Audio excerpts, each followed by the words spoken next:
Hello everyone, welcome back to my channel. Hope you all are doing well. आज हम आस्तिक दर्शन का सबसे very first दर्शन सांख्य दर्शन लिखने वाले हैं।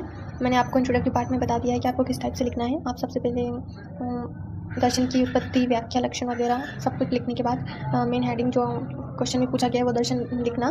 देन उसके बाद इसके ये मेन पॉइंट्स, पर्याय, प्रवर्तक वगैरह लिख देना। इस तरह से स्टार्ट करना। सो हम सांख्य दर्शन स्टार्ट करते हैं। इसके प्रवर्तक है कपिल मुनि। इसका पर्याय है नीरेश्वर दर्शन। इस पर MCQ आते हैं पर्याय पर।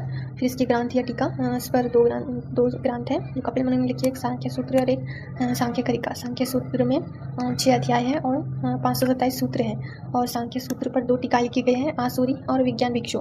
मैंने इसके टीकाकार नहीं लिखे हैं, अगर आपको वो भी याद करने हैं तो आप लिख सकते हो। मे भी जितना याद रह सके जितना इनफ है मैंने उतना ऐड किया है। देन सांख्य करिका, इस पर 3 टीकाएँ लिखी गई हैं, सांख्य चंद्रिका, जय मंगल, सांख्य तत्व कौमुदी। इसका डिस्क्रिप्शन देखते हैं। इसकी उत्पत्ति, संख्या धातु में सम प्रत्यय लगाने से संख्या बना है, जिसका अर्थ है नंबर्स या संख्या। निरुक्ति इसकी सम्यक ख्याति, इसका भी अर्थ है संख्या। प्रकृति पुरुष के ज्ञान का उपदेश देने और तत्वों की संख्या 24 बताने के कारण ऐसे संख्या कहा गया है। कपिल मुनि सांख्य दर्शन के प्रवर्तक हैं, उन्हें विष्णु का पंचम अवतार माना गया है। मे भी MCQ में आ सकता है कि विष्णु का पंचम अवतार किसे माना गया है, तो आपको लिखना है कपिल मुनि।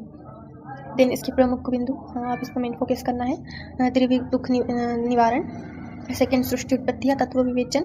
थर्ड, इस प्रमाण का वर्णन, जो प्रमाण उन्होंने स्वीकार किया है वो चार्ट में भी इंक्लूड है आपकी बुक में।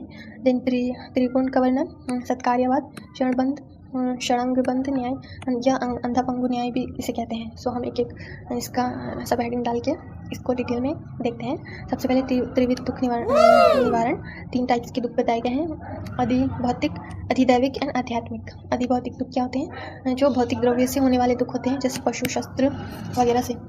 देन अधिदैविक दुख होते हैं जो दैविक प्रकोप से होने वाले दुख होते हैं, जैसे बिजली, भूकंप आदि। आध्यात्मिक दुख होते हैं जो शारीरिक मानसिक कारण से होने वाले दुख होते हैं। देन इसका सेकंड पॉइंट में था सृष्टि उत्पत्ति या तत्व विवेचन।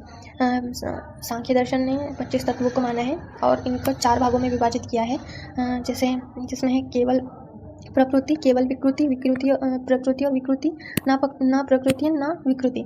तो केवल प्रकृति, इसे बुक में बहुत ढेरों 2-3 पेजेस का दिया गया है ये, तो मैंने इसे सेम सीक्वेंस में जैसे याद रखने में इजी हो उस टाइप में क्या है। तो केवल प्रकृति में ये सब पॉइंट्स हैं। केवल प्रकृति जो केवल कारण होती है, इसका नंबर 1 होती है, और इसे अव्यक्त कहा गया है जो 1 होती है। जैसे अव्यक्त कितने होते हैं, केवल प्रकृति कितने होते हैं, आपको MCQ में कंफ्यूजन ना हो इसलिए मैंने यही ब्रैकेट में लिख दिया है। इसकी एग्जाम्पल है प्रकृति। देन केवल विकृति कौन से होते हैं, जो दूसरों को उत्पन्न नहीं करते और जो दूसरों से उत्पन्न होते हैं, जो 16 होते हैं, जिनको षोडश विकार भी कहते हैं। जो व्यक्त होते हैं, व्यक्त जो 23 टाइप्स के होते हैं, ये और ये दोनों मिला के 30 इस टाइप के ये व्यक्त के नंबर लिखे हैं मैंने, इसमें थोड़ा कन्फ्यूजन हो गया था। तो जो केवल विकृति, इसके एग्जाम्पल है पंच ज्ञान इंद्रिया, पंच कर्म इंद्रिया एंड पंच महाभूत, और मन को भी इसमें ऐड किया गया है। जैसे षोडश विकृति मानी गई है। नाउ अब देखते हैं प्रकृति और विकृति जो दूसरों को उत्पन्न करते हैं और दूसरों से उत्पन्न नहीं होते। 7 होते हैं और इनको अव्यक्त कहा गया है। दोनों को मिला के 23 होते हैं। व्यक्त की काउंट नंबर लिखे हैं मैंने, ताकि अगर MCQ में आए कि तो आप झट से बिना कन्फ्यूजन के लिख सको। सो ये 7 टाइप की प्रकृति और विकृति कौन से हैं, महत, अहंकार एंड पंचतन मात्रा। ये हो गए 5, 6, 7। देन ना प्रकृति ना विकृति, दूसरों को उत्पन्न नहीं करते और दूसरों से उत्पन्न नहीं होते। 1 होते हैं जिसको ज्ञा बोलते हैं। ये दोनों एक ही है, अव्यक्त और ज्ञा, और व्यक्त दोनों को मिला के 23 होते हैं। जो केवल विकृति है वो 16 है, जो प्रकृति है 1 है। केवल प्रकृति बोला गया है जो प्रकृति है, ना प्रकृति ना विकृति पुरुष है जो 1 है, और उसको ज्ञा कहा गया है। ये आपको में भी बहुत कन्फ्यूजन हो सकता है, तो आप इसे याद रखेना। जैसे केवल विकृति केवल कारण होती है, केवल प्रकृति केवल कारण होती है, केवल विकृति जो दूसरों को उत्पन्न नहीं करती पर दूसरों से उत्पन्न होती है, 16 होते हैं, और ये उसके एग्जाम्पल्स। देन प्रकृति और विकृति जो दूसरों को उत्पन्न करते हैं और दूसरों से उत्पन्न नहीं होते, 7 होते हैं। महत, अहंकार एंड पंचतन मात्रा।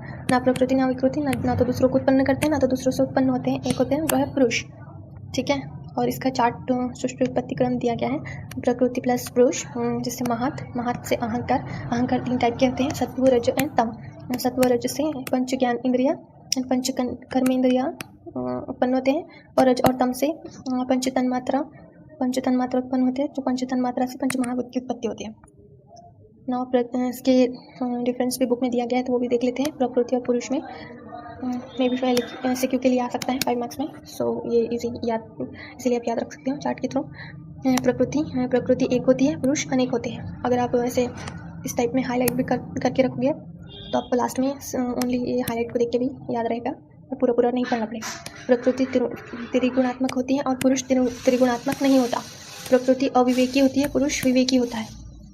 प्रकृति में विषयत्व है और पुरुष में विषयत्व नहीं है। प्रकृति में चेतना तत्व नहीं है, पुरुष में चेतनत्व है। प्रकृति प्रसर्वधर्मी है और पुरुष अप्रसर्वधर्मी है। इसमें प्रमाण कौन कौन से माने हैं? सांख्य दर्शन, प्रत्यक्ष, अनुमान एंड आप्तोपदेश। जो अनुमान है 3 टाइप के बताए गए हैं सांख्य दर्शन द्वारा। यह पूर्ववत, शेषवत, सामान्यतः दृष्ट। जो पूर्ववत और शेषवत है ये वित्त अनुमान है और जो सामान्यतः दृष्ट है वो अवित्त अनुमान है। नेक्स्ट इसमें सत्कार्यवाद है। सत्कार्यवाद का मतलब है कारण से कार्य की उत्पत्ति। कार्य की उत्पत्ति से पूर्व कारण में कार्य उत्पत्ति से पूर्व कारण में होता है। कारण से कार्य की उत्पत्ति का अर्थ है अव्यक्त अवस्था से व्यक्त अवस्था होना। सत्कार्यवाद के अनुसार वस्तु का नाश नहीं होता, केवल स्वरूप में परिवर्तन होता है।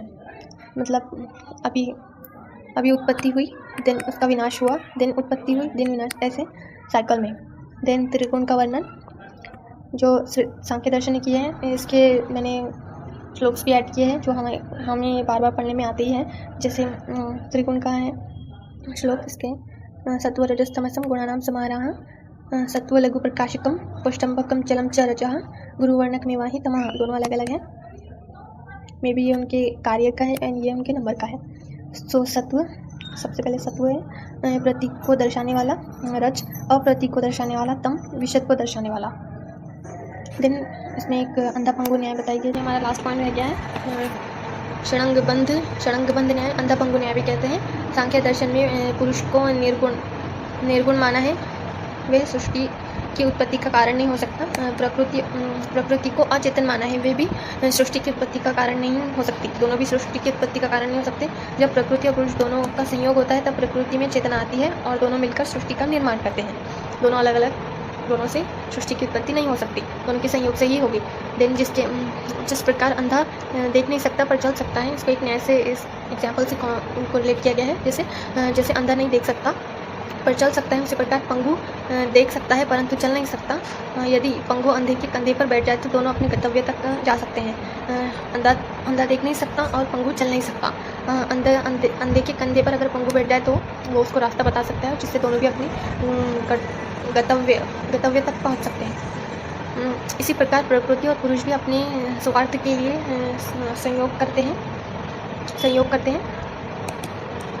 प्रकृति उपभोग के लिए और पुरुष कैवल्य मीन्स मोक्ष के लिए संयोग करते हैं। दोनों भी अपने स्वार्थ के लिए संयोग करते हैं, जिससे सृष्टि की उत्पत्ति होती है। सो ये न्याय यही खत्म होता है और इसका आयुर्वेद के साथ कंपेरिजन हर दर्शन का हमको देखना है।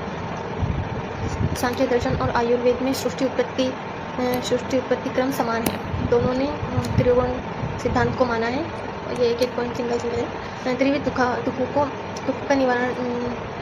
त्रिविध दुखों का वर्णन दोनों शास्त्र में है। सांख्य का सत्कार्यवाद और आयुर्वेद का कार्य कारण सिद्धांत एक ही मत का प्रतीत है।